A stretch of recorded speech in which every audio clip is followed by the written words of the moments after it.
I'm going to show you how to make so much money for your small business by using every door direct mail postcards the right way, because you can waste your money completely if you do it wrong. I'm going to walk you through it. And I don't care what little crap business you have. If you have a local business, you can build an ATM machine. I call them little ATM machines. I love these little postcards. You stick money in and you get more money out. My name is Jake Lorraine. I own highresponsemarketing.com and Printing for Super Cheap. And I've been doing postcard marketing for the last 15 years.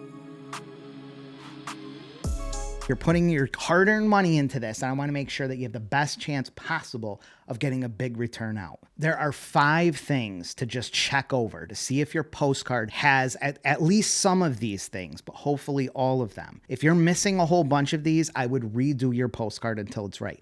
Or hire someone. Have someone like me, my team, or any competent designer just put these 5 things into the card. Before you mail anything out, just check your postcard to see if it has these 5 things or if it needs a little bit of polishing up. Maybe you didn't even make a postcard yet, and that's fine too. Now you know where to start. You can just follow these 5 things and you'll probably be good to go. Now there's a whole lot of other things that I can't control. Like maybe you're a terrible business owner and people hate you. I can't fix that. But if you've got a decent service and you're just trying to get people to know about it and pay you some money, then every door direct mail is the great way to go. Number 1, this is really the biggest thing for every door direct mail is the visual side the addressed side? I have a whole video on this. You can click the link up there and watch it later. But this is something that will make or break your campaign, is the addressed side. That's the side that has a little EDDM indicia on it, the most visual, the side that you want people to see.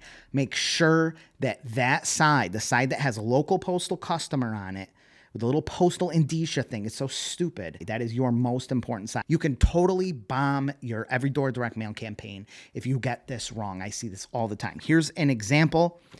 Take a look at this postcard, okay? Take a look at this postcard.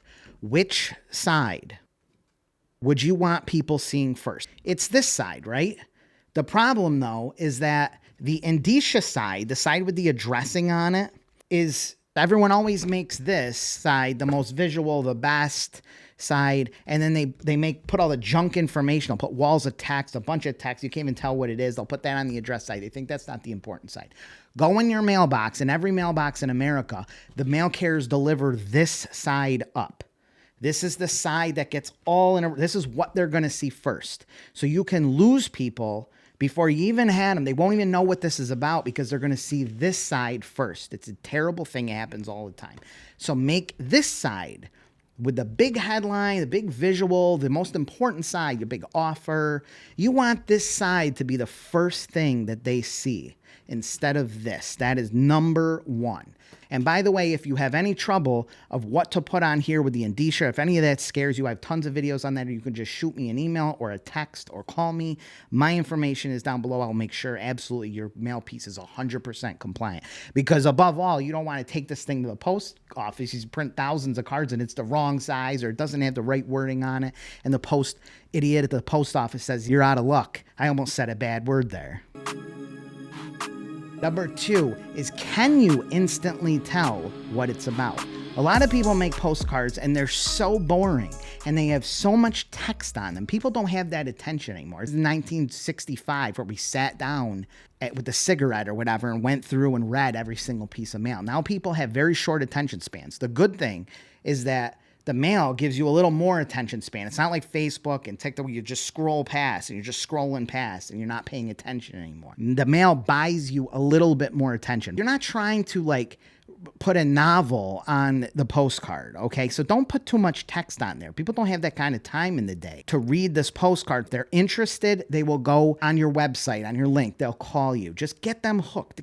Just get them interested. Don't try to sell them everything and make them read a giant story with the Pulitzer Prize on a postcard. You don't need to do that. Even though it's on the wrong side, which is a huge mistake, at a glance, you can tell just what has this big headline. There's a lot of things that help you make a card more visual. Using good graphics, good design, big headlines, strong, enticing headlines. Look at your card and say, can I instantly tell what this is about? Friend Matt Hallinan, he's a great marketer and business owner. He said it was okay to use this. This is a card that's very simple and very, very quick at a glance. You can tell what this is about. This is excellent. It just says mole removal, okay? It's got the picture of a mole. This is excellent. The key parts is a big picture and a big headline. So try to get your cards to have a big headline and a big picture, something that instantly just tells you what it's about. My man Rob Smith designed this. He's an excellent designer, but this is a good example too. You know instantly, it's colorful. It's just got a big headline. It tells you what it is or a big benefit. Instantly at a distance, you can tell what this thing is about. A lot of postcards, you can't even tell what they're about. You look at them and there's so much to read. The design is so bad, you can't even tell what they are. Hire a design, hire me, one of my minions here, anyone, to put together a perfect postcard if you need to, but just make sure it's visual. Just check your postcards. Is it visual at a distance? Number 3 is, does it have features, advantages, and benefits? You might have heard that term around if you've been around the marketing world, features, advantages, and benefits. Most business owners only think about features, and it's a big mistake. You think about, okay, I got the best equipment. I got this new tractor. I got this new lawnmower. They think of these features. They get so happy because they have these certain equipment when customers don't really care about that. Then you have advantages, which is, why is this thing or you perform better than others? And then you have benefits, which is, what does it do for the customer? Believe it or not, even most marketers will get this wrong, and they'll put all the emphasis on benefits, and they'll get rid of features, they'll get rid of advantages, and they'll just put benefits. And the problem with that is that your card starts looking too sketchy. It's like too they're promising the world. It's like if you're a business owner, you probably have a million emails at any given moment, people saying, I can get you to the first page of Google. We are so jaded as humans now. We're so jaded to these promises that benefits don't always mean everything. You really should put advantages on there as number 1. Features, advantages, and benefits with an emphasis on advantages will go a long way. Just make sure, I'm going to use his card as an example here. Safe around pets. That's a big benefit. It's a huge benefit. No dangerous traps. See results in a week. These are great features, advantages, and benefits. He's got them nicely listed on there. They're outstanding. It's a great example. Here's another example. A good client of mine, Mountain Ice. These are incredibly visual cards. See how well a nice design can stand out? This thing stands out from the mail. It's got beautiful colors. It's got a huge headline, big visual picture. You know exactly what this is about. It has features, advantages, and benefits, natural ingredients that you'll see, pain relief that actually works. It's different from the rest. This is an excellent example of a good postcard that hits all those marks. So we made sure it was visual. We made sure that the address side, the indicia side, has the most visual stuff. It's visual at a distance. It's clear. Big headline, big visuals, features, advantages, and benefits. Why is this good? Why is it better than the rest? Because people are going to shop now. They don't just make decisions right off your postcard alone. They're going to go online. They're going to go to check. Maybe they know a competitor. Maybe they're familiar with a competitor. This is your chance to tell them what is different about you. And there better be something different about you, or else you're not going to grow as a business. Your competitor's going to smash you.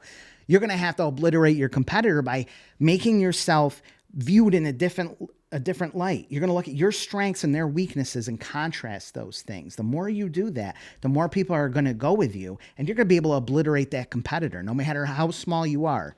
You're going to build this ATM machine, and you're going to obliterate that competitor. Number 4 is there an incentive to respond? A lot of postcards don't have any kind of urgency. There's no incentive. There's no real incentive for them to respond. So I'm grouping urgency and offers and discounts. There's got to be some in one.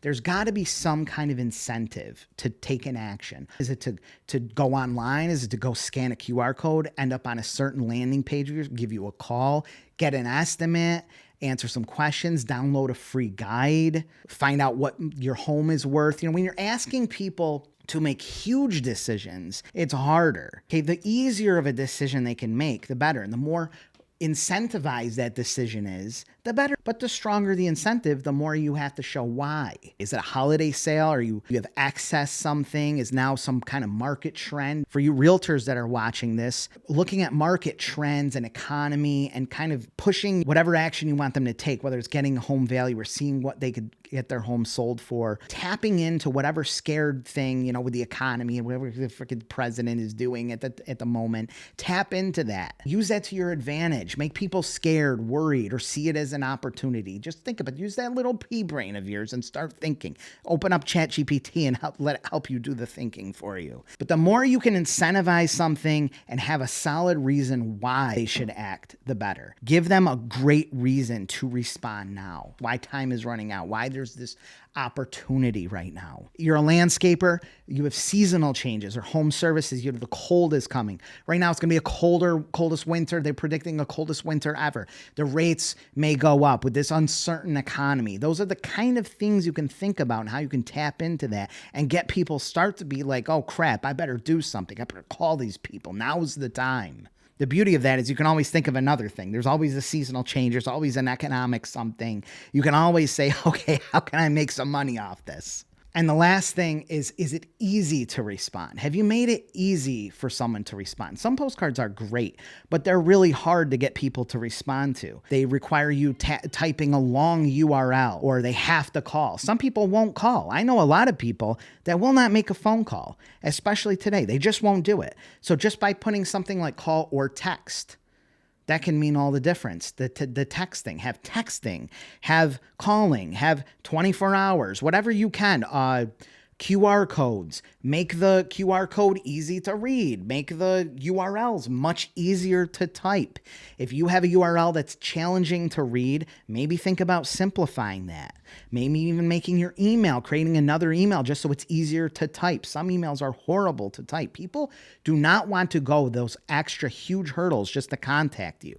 If you can put the more ways and the easier it is for someone to contact you and take that next step, the better. You need every response you can because that's where your money is, right? You need these. You don't want to just burn your money out because you put this URL that's this long. I see this all the time. The URL is this long. No one is typing. You wonder why no one went over to your website. No one is typing that. You have to make it easy on people. So just to run this down again, number one, is this address side or the side with the indicia the side that you want people seeing first? If this is not the side that you would prefer seeing people first, then change it.